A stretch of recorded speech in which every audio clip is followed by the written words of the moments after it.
ที่บอร์ดไว้ก่อนเด้อมันเพลงหลายพี่น้องปักตัวเขามาหลายแต่นอเพลงขอนี่เนาะเอาตามใจมอลำเป็นอย่างเหรอเจ้าเดี๋ยวสิเดี๋ยวล่ำก่อนจะสิจัดให้เด้อไอเด้อเจ๊ใหญ่กับคือกันโอ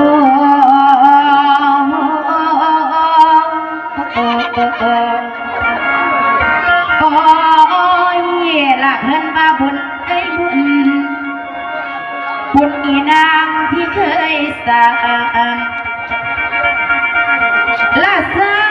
บ่เป็นหนทางพอให้น้องได้เที่ยวไต่ละเพิ่นว่าขาดสิได้จังใดมันกะแดนอ่อนตอนมาหกปอนข้าใส่กันไปได้ดูไปนาโอ้ยนาละนาละมาดีละแม่อีแม่ละสาวนักขอน้อมทุกท่านที่มาฟังและทางศรัทธาอยู่ในกันโปรดซอยหลานเด้อท่านแล้วหากวันใดขัดข้องการแสดงพอท่านของ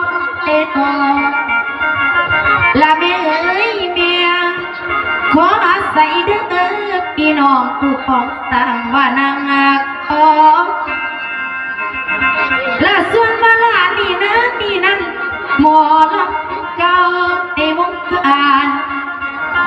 ละหากพอทางสำเนินเวสำเนินโปรดซอยหลานผู้ลำลอง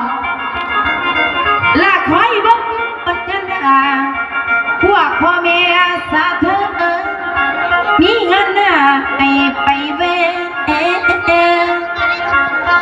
ละแม่เอ้ยเมียสำนักงานเป็นบอนตั้งคือมองบนขยายและฝากผลงานที่เราไว้ยันนายกันลึกลงส่งเสียงลำไปหาอีเมเพเป็นขอละขอไว้พรในยึดมันคือดวงจันทร์เมื่อ14 ต